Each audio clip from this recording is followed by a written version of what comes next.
Hey, what's up, everybody? Welcome back to the channel. This is Oston back again with another simple tutorial on web development.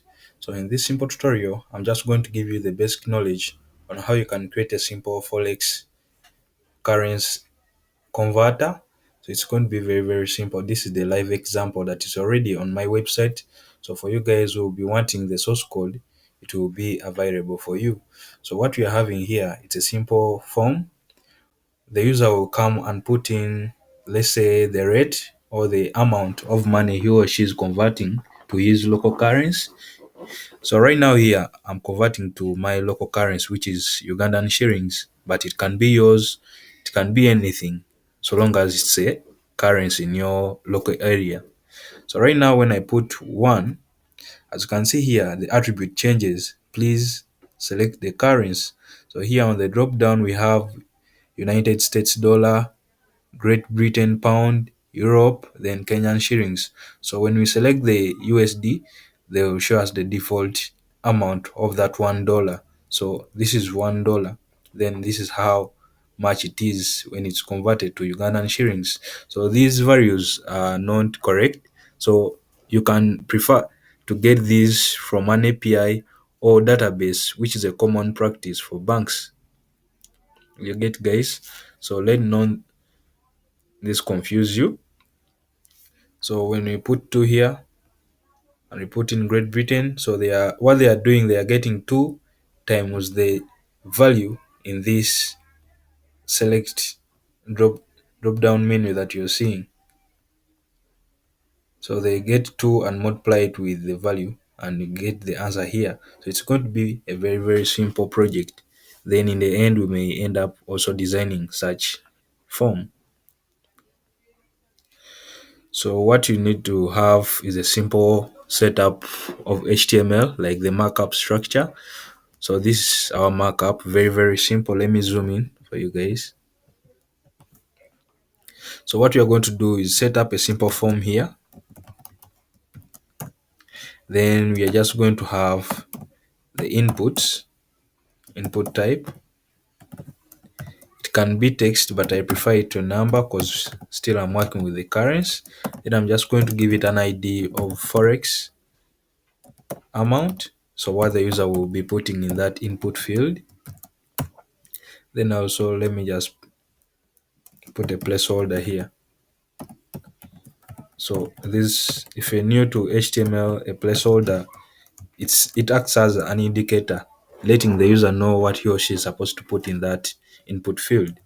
So you can just say enter amount. Very, very simple. So the next one, it's going to be a select menu, and we are just going to give it an ID of Forex rate.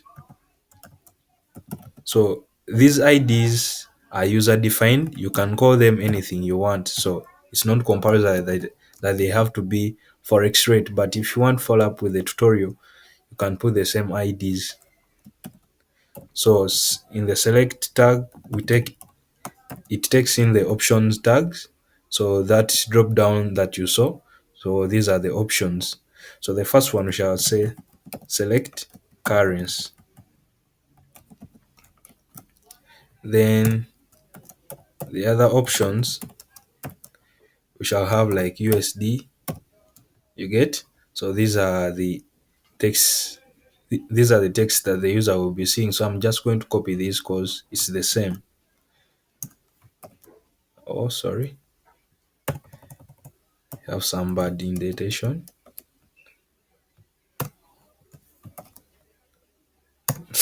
I'm just going to work on that. Don't worry. Then let's highlight them. Control tab to bring them back. Still, this one is very far, but no problem. So Great Britain pound, then also euro, then this one will be Kenyan shillings. So guys, as I told you, these are non-collect values that we are going to be using. It's just a tutorial, but in case you want to get some good values, you can prefer to using an API. But the most common practice for banks, they make their own database and put these values. So anytime they update, they just go to the database and this form will be updated. So maybe in the future tutorials, I'll also show you how we can do that using PHP when we are fetching these values from the database plus these texts that the user will be seeing on the form. So here I will just put my estimated amount that I want. Then Great Britain is around 4,500. So these are fake values, guys. Don't quote me wrong. So Kenyan shillings, it's not that too much. So let's say these are our values. Let us first preview this in the browser and we see what we have so far. So we're just having the place where the user can put the amount plus the select down menu. So I'm also going to give this one the value of select, and you'll see why it is important to give it the value of select. Then we want it to be selected, like by default when the person comes on the page, we want it to be shown, and that's what this tag does. So when I remove the selected and put it on USD, it will be the USD that will be selected by default. So note that if you're new to HTML. Then when we click this drop down, we don't want it to be active as if it is selectable. So we want disable it by putting again this simple attribute called disabled. Refresh the page, then drop down. As you can see, it's not selectable, it is disabled. Very, very simple. Now the next thing is we are going to create the input field where we are going to be displaying the converted currency. So the type will be text for now. Then the placeholder will be result. So this is also user defined. You can call it anything you want. And I'm going to give it the ID of Forex UGX. So Ugandan shillings. That's what we are converting to. So what we are pretending or trying to do, by default $1 equals to this in Great Britain, equals to this in Europe, then in Kenyan shillings it equals to that. So let us refresh our form, and this is what we are having. Very, very simple. And I guess this is the simple markup that we need for the HTML. So right before the closing body tag, we are just going to put our custom script tags, and we are going to be using vanilla JavaScript. There is nothing like jQuery. So the first step is we want to get hold on these two elements, the input field that we are going to put this amount plus the select menu. So what you're going to do, we are first going to listen for the document load. So we are going to say document dot add event listener, and the event we want to listen to is called DOM content loaded, and we pass in a callback function. So in jQuery, there is a step where you write document.ready. So this is how we do it in vanilla JavaScript if you're new to vanilla JavaScript. So we are going to grab on these two elements by saying document dot get element by ID. Remember we gave them IDs. Get document dot get element by ID, and we want to get this ID of Forex amount. Forex amount. Then we are going to add an event listener. Add event listener, and the event that we are going to add on it is called a key up. So when the person presses the button and releases it, then it's going to fire off. So key up, and this is the function that we are going to call calc. We have not yet created this, but we are going to create it very soon. Then we also want to grab on this select menu that you saw there. It's going to be the same statement, document. Let me do it for you guys to master it if you're new. Get element by ID, and we want to get this ID of forex rate, and then we are going to add an event listener, and the event we want to add is called the change event. So on change, when somebody, let's say it was in US dollar, the moment they change to Great Britain, then that function is going to run. So that's what we are going to grab on this. So on change, we are going to call a function called switch, switch currency. We have not yet created this, but we are going to create it very soon. So first, let's create this function called calc. As I told you, these are user defined. You can call it cow, you get. So I have just named it that, calc. So we are going to create this function called calc,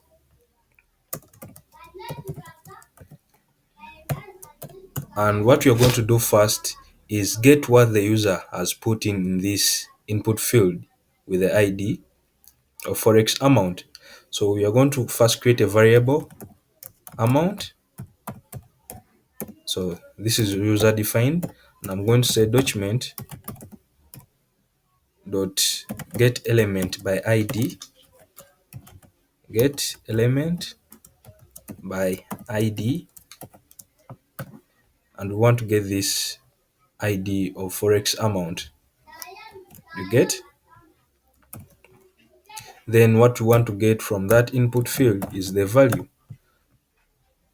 So let amount, if you're new, you can also do it like var, but I prefer to the new standards. Let amount equals, or assign it to document dot get element by ID, which is the forex amount, and we want to get the value what the person has put in. So when somebody puts in 100, this 100 is going to be stored in this variable called amount. So what is on the left hand side is stored to the variable.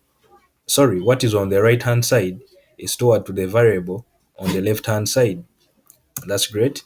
Then let us also get what somebody has selected from this select menu. So we are just going to say let rate. So this is also user defined. That's a variable that I've created.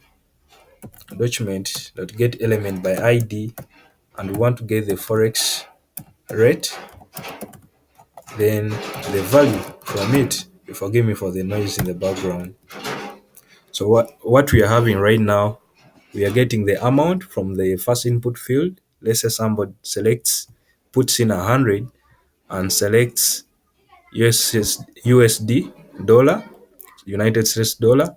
Then we are going to be having these values within these variables. So the moment we get those variables, then we are going to calculate or compute. So I'm just going to create a variable called compute, and it's going to be amount. Remember, this is the variable that is carrying now what the user has put in. So let's say there is 100, it's going to do 100 then times then the rate what the user has selected. So the value, when somebody selects this, the United States dollar, it's going to be 100 times this value. So remember, here we got the value. So we are going to do amount times rate. Very, very simple. So the moment we get this and compute it, we want to display the answer or the result in this input field. So what we're going to do, we are going to grab on that input field. Remember, we gave it an ID of Forex UGX. So we are going to do document dot get element by ID. As you can see, it's becoming repetitive. So it's very, very simple if you master this. So document dot get element by ID. Then we want to get this ID of Forex UGX. Forex UGX. Then we want to set its value to this variable. Remember what I told you? What is on the right hand side is stored to the variable on the left hand side. So what we have got here, it is being stored in this variable. So what we are doing here, we are saying document.get element by id. We are getting this id. Then we want to set its value to the compute variable. So whatever the person has got will be stored here. So check out this. Refresh the page. When you put in 1, as you can see here, they are saying none. But when we select the currency, so let us first refresh, sorry.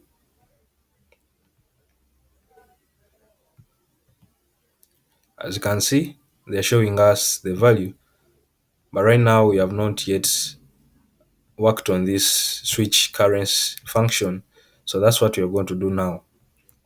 Then there is something before we go to that switch currency stuff. As you can see, the moment the user places 1, they display this funny thing, and I don't want the user to see this. At least we have to put some feedback, nice feedback to the user. Please choose a currency, select the currency, stuff like that. So remember, we gave this place the value of select. So we're going to put an if statement here. Above here, we are going to say if this rate, remember, this rate is being held on this, is being it's targeting this select menu. So we are going to say if rate is equal to select. So remember this value, it is having select. If it is equal to select, then what we are going to do, we are going to say document dot get element by id, which is this. Now we want to display some favorable message in this area. So that's where we have to grab on. So get element by id, which is Forex UGX. Then we are going to set the attribute. Set the attribute to the attribute we want is called a placeholder, and this is what we want to display. Please, you forgive me.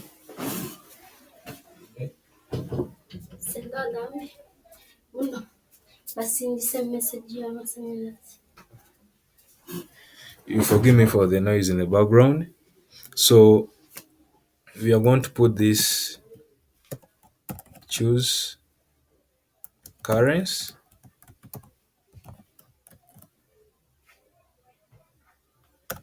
else then we compute. So else is going to take in this,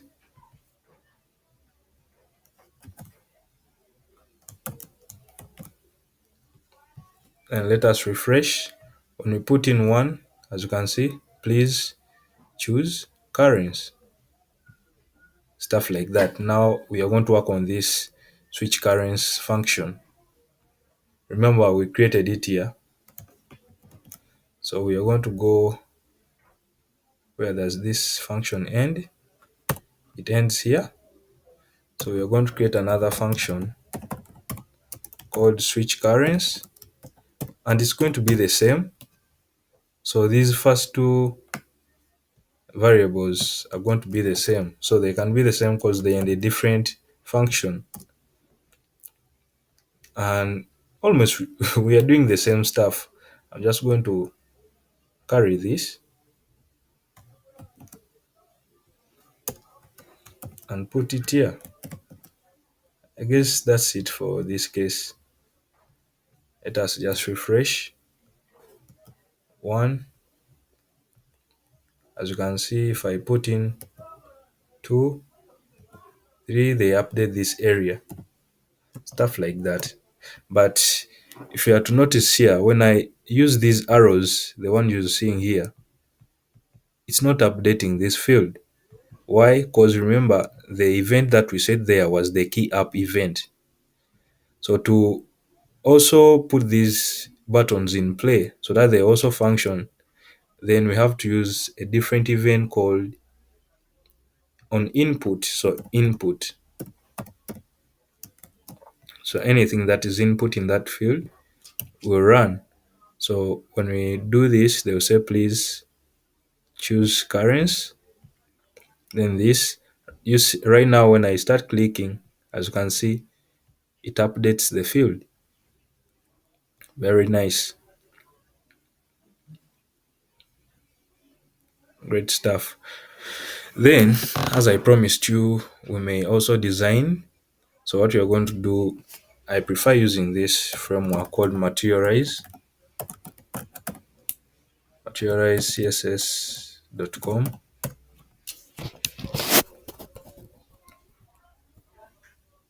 Then getting started, and I'm just going to carry these online CDNs.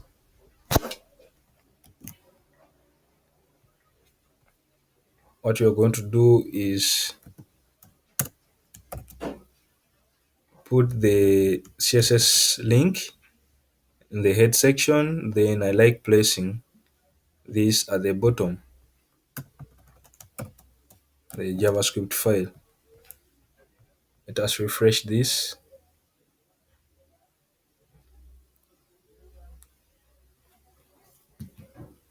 You forgive me for the slow internet.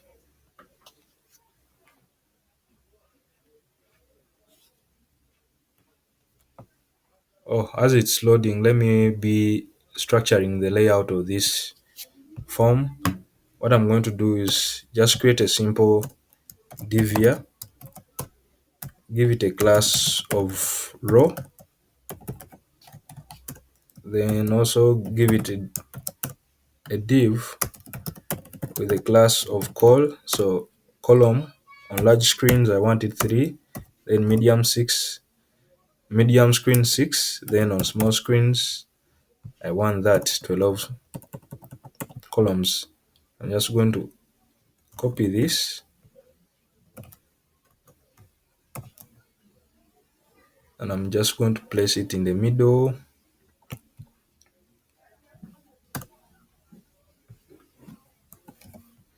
So I'm just going to carry this form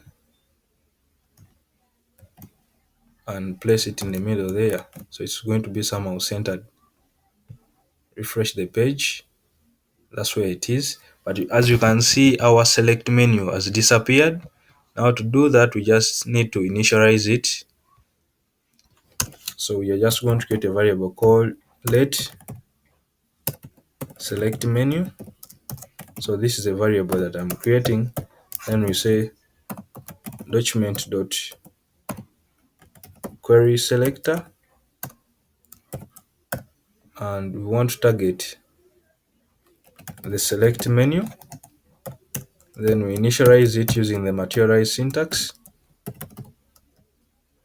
from select, if I'm not mistaken, dot init. Then we call this variable that we created here, and is being followed by the object.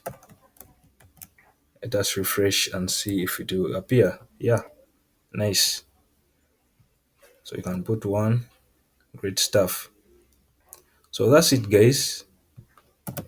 This is the website where you'll be getting the source code from. It's called Oston Code Cypher. So I'm going to leave the link in the description below. Make sure you go and try out this simple project, because even it's implemented on some banks like Centenary Bank in Uganda. So when you place here, you can see where it is being applied. So banks also use this functionality that you've seen in this tutorial.